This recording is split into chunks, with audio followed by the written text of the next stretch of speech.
Hello, my name is Andy and I am the Village Idiot. I'm armed with a car and a GoPro and an unhealthy amount of time on my hands. I'm using that time to attempt to visit every civil parish in England. You're watching the Leeds series. The city of Leeds is one of the 5 metropolitan boroughs of West Yorkshire. 38 civil parishes lie within its boundaries. Which slice of the city are we seeing today? Welcome back to Leeds, everybody. It's a glorious sunny morning and I'm here on the A58, a road we've seen a fair few times before. Now this time we're looking at 2 settlements which form one parish, and they're virtually together. One's on one side of the A58, the other one's on the other side. The 2 settlements in question are Bardsey and Rigton. This is the parish of Bardsey cum Rigton.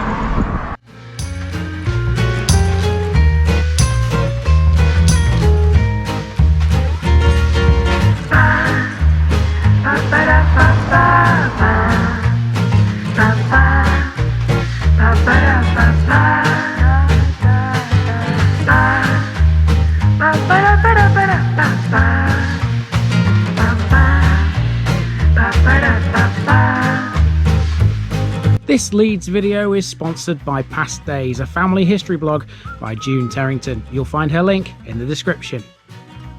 Here's my disclaimer for people who may be watching me for the first time. I say things as I would in my native accent and dialect. As a result, I may not pronounce things in the same way as the locals do. Remember, I'm a visitor. It's impossible to know everything. Leave me a comment, spin me a like and bash that subscribe button. Let's get to today's parish video. Welcome to Bardsey cum Rigton in the city of Leeds, located right on the A58 between Scarcroft and Collingham. Although small, comparatively speaking to others, this one's full of history. Bardsey is mentioned in the Domesday Book as both Berdesei and Bereleseie, situated in the hundred of Skyrack. Its name is formed of 2 elements. The second element, sea, comes from the Old English word egg, which means island. The first is agreed to be from a personal name, but exactly what this name was is not certain. Since this is not an island, it's been suggested that the naming was metaphorical, referring to a hill rising island-like from flat ground. Bardsey's history centres around a few things, one of which is a castle mound. There used to be an old railway line here too, one which we've encountered before. Generally, it's a predominantly middle-class area of Leeds with a high proportion of retired residents. Housing is mixed, and while most of it is private, there are some council houses dotted around. Facilities here include a sports club with a cricket pitch and 2 football pitches. There's also a primary school, and there's an Anglican church and a pub, both of which make some very bold historical claims. Let's get moving and see what they are.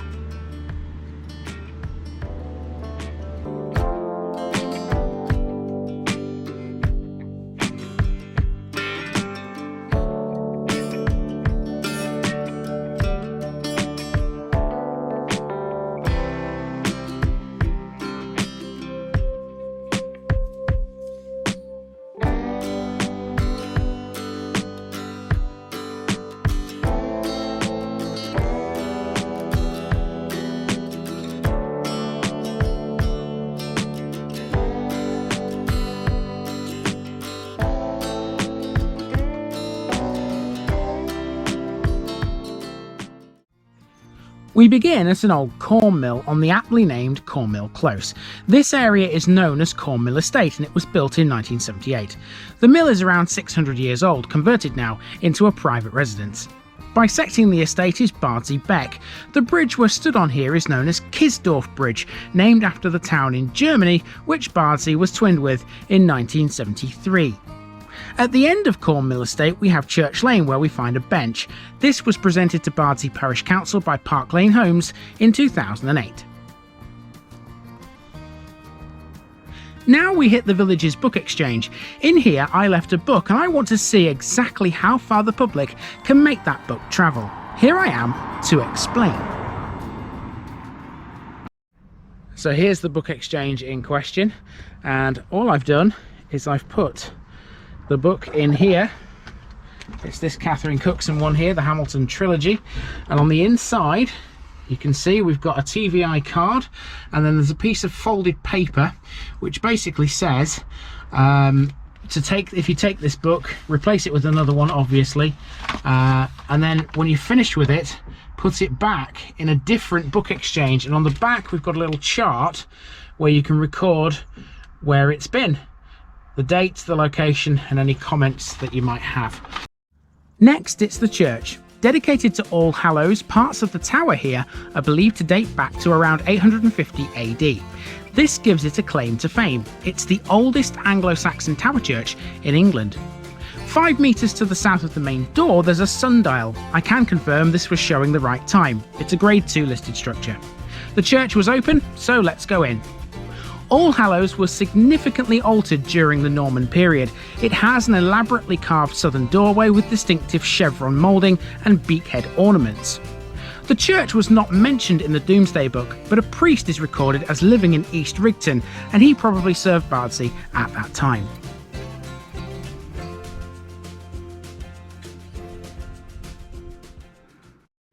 It's very dark in here. There is a light switch somewhere, I'm sure, because I can see lights above me, but I haven't come across it yet. Anyway, have a look at some of the things in this church here. Look at this for a start. I might have to stand back a little bit so you can appreciate what this is. It's a great big collage of some description. I imagine this is all to do with life in the village, I would have thought. Right in the middle you've got the church, pretty obviously. There's a coat of arms in this corner, BARDSEY CUM RIGTON. I imagine all these are old villages, and all the buildings are likely what we're about to see on our walk around. It's quite clever, actually. It's a big display. It's 4 panels. It's really good. I like it. And there's a blue plaque there. William Congreve, restoration dramatist, was born here at Bardsey Grange, 24th of January 1670. So we may well be spotting that on our walk around at some point. We've got a war memorial here, Roll of Honour. It's for both World Wars. And the only other thing I sort of noticed is up here, these coats of arms up here. They're nice. I'm not into heraldry, to be honest with you, but I still think coats of arms are very ornate. It's something we do very well in this country for varying things. Here's the font on the way out. And let's head for the village again. See what we can find. See if we can find some of that stuff we've just seen on that big display. My route didn't pass Bardsey Grange, but I do have a picture of that for later. All Hallows Glade, though, was 100% on the route. This is a peaceful wildlife area to the south of the church. The glade sits between All Hallows Church and Gilbeck, adjacent to the church's lower graveyard. It's an area where nature flourishes, providing a place to sit, stroll, and generally enjoy. The footpath through it runs over Gilbeck before heading out into the countryside and up one of the steep hills in and around the village. It passes alongside this field, where the views are spectacular. It might be hard to climb, but it's worth it, and this won't be the last good view we get on this route either. Well, that's one way to wake yourself up in the morning. Climb that. It's not easy. As you can tell, I'm a little bit short of breath now. Anyway, we're back on the flat, and this will take us to the next part of the village. A place which seems to be quite historic in terms of buildings. This area is known as Old Bardsey, and right in the centre of it is a village green which has a small pond. In the year 2000 this was totally renovated, and it's slowly returning to its original form. We climbed the hill, now we've got to go back down it. Mind your footing on this. This is the Ginnel, a very steep footpath which passes the old vicarage. I'd hate to walk down this when it's icy. That brings us to the Bingley Arms, Bardsey's public house, which claims to be the oldest pub in England and as such to have been recorded in the Domesday Book. These claims, though, are disputed. Whether true or not, it was known as the Priest's Inn until 1780 and was on the main route between Kirkstall Abbey and York. The plaque on the wall says it merits the title of a Tetley Heritage Inn. So the pub's got quite a large car park, as we've just seen, and it's a good thing it does, because you can't park on the footpath here outside. If you do, you're going to get fined. Here we have a former grocer's shop, G&M Wearmouth, with the sign above the door, straight out of a bygone time. Wouldn't it be great if this could open up again exactly as it once was? Woodacre Lane is where we go next, and where that and Church Lane meet, there's this fabulous information board. These are so useful. Next, we have two halls. First, the Village Hall, also known as the Trustees' Hall. It was built in 1927, and alongside it are some tennis courts and the bowling green. The old pinfold was located close by too. This is Callister Hall, dead opposite. This is the former village school built in 1726. It was replaced by a new school in the 1950s and is now used as the parish office. Behind this, there's a castle mound.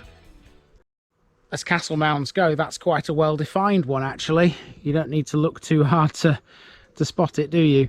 We can't get onto it because, as you can see here, it's private property, so you are only able to view it from this path. This Mott and Bailey castle mound dates back to the time immediately following the Norman conquest. It's the standard egg-shaped mound that we've come to recognise here. How old the site is in general is up for debate. It's reputed to be ancient, possibly dating from Neolithic times. It is, however, certain that the Romans once held this area. Back to the road, and we've got the parish notice board next outside the village hall. Mark it off, folks. Leeds only has 7 to go now. A short walk further and we're at Bardsey Primary School. Originally opened in 1951, a second school was built alongside this in 1974. Children from far and wide attend this one. Okay, next up we're heading for the playing fields, Bardsey Sports Club, which is down here. There's a cricket pitch, as you can see there. We've got some sight screens. There's even a guy out mowing the cricket pitch. Let's see what we can see down here. The sports field covers some 8 acres and is a dedicated space for outdoor activities. This includes both football and cricket, and there's a well-used clubhouse here. Hidden away in the northeastern corner of the park is an area called Park Field, which is where the two becks, Keswick Beck and Bardsey Beck, meet each other. There's a playground here as well, which is described by the information board we saw earlier as a popular, safe haven.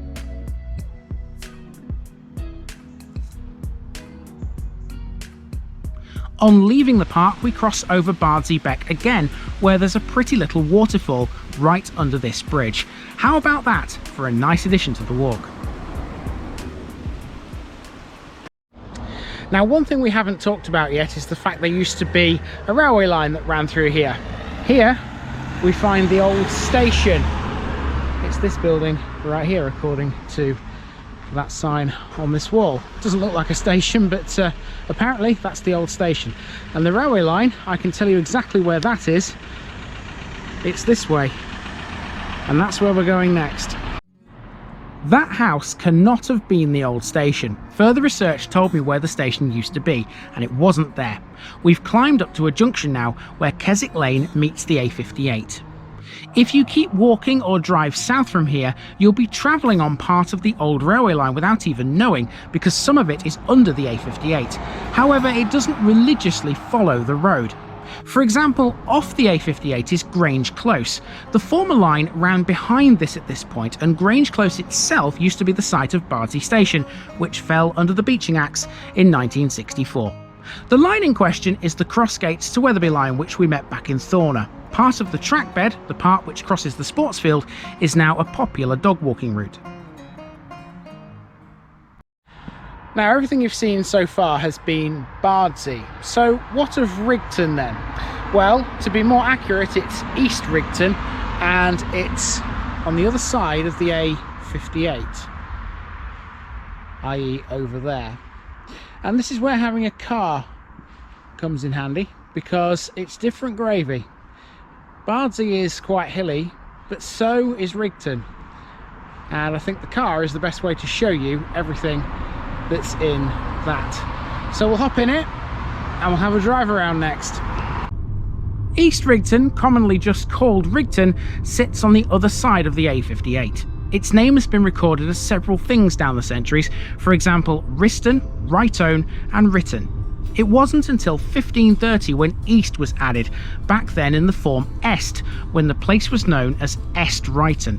The name comes from the Old Norse word hrygga, which means ridge. This then is literally Ridge Farmstead, and given the hill this part of the parish stands on, you can see why that's an appropriate name. East Rigton was once larger than it is today. It used to be a more nucleated settlement based around a large open green with a pattern of croft and toft plots, illustrating its agricultural character. The layout of its dwellings probably dates from the medieval strip field system that is known to have existed here. There are some low ridge earthwork marks to the north of East Rigton too. They suggest the probable line of a Roman road.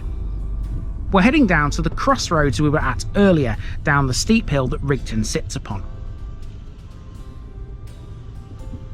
Our next job is to take a right turn towards Rigton Hill. This means travelling up the A58. You'll recall from the Collingham episode that the A58 is a former turnpike. As such, there's lots of milestones along its length, and I'd have liked to have stopped to film them. Of course, being a major road, that's simply not possible. What is possible though is a drive around Rigton Hill, one of the newer residential areas of the parish. This gives me a chance to talk about the history of Bardsey cum Rigton's population. The arrival of both the railway and Bardsey Station in 1877 meant Bardsey soon became a popular location for affluent middle-class families wanting to live in the country but also commute to Leeds. Major land sales took place in 1921, stimulating a further construction boom. The enlarged population meant changes locally. That's why, for example, Bardsey Primary School replaced Callister Hall.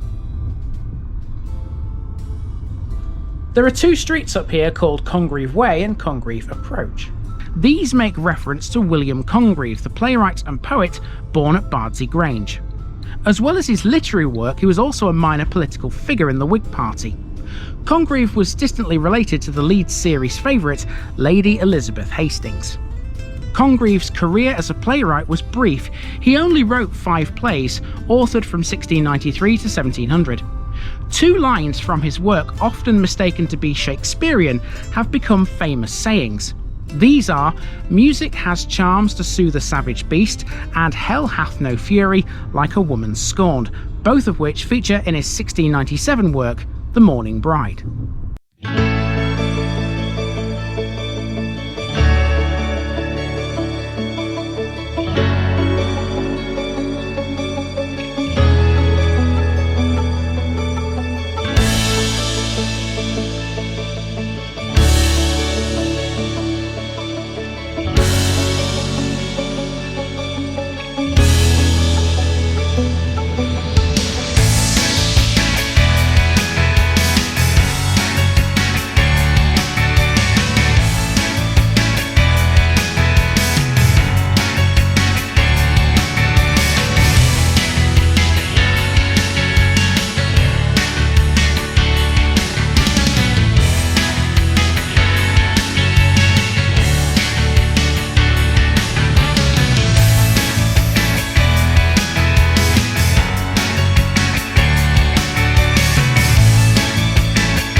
So to finish with, I've come to the border between Bardsey and East Keswick, which is the next parish in this series.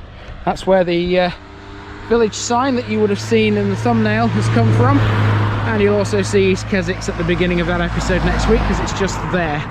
Perfect place, 2 village signs in one place. Don't have to run around trying to find them. You'd be quite surprised how difficult it is to find a village sign for the thumbnail sometimes. Not every place has one.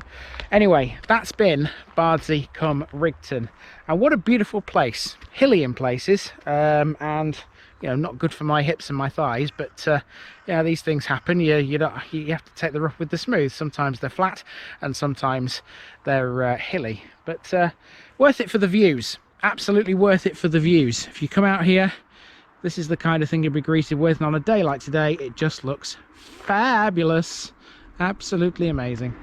And I'm sure East Keswick will as well. I'll see you guys back here in 7 days' time for the next one in the Leeds series. I've been Andy, also known as the Village Idiot, and this has been the parish of Bardsey cum Rigton, and I'm out.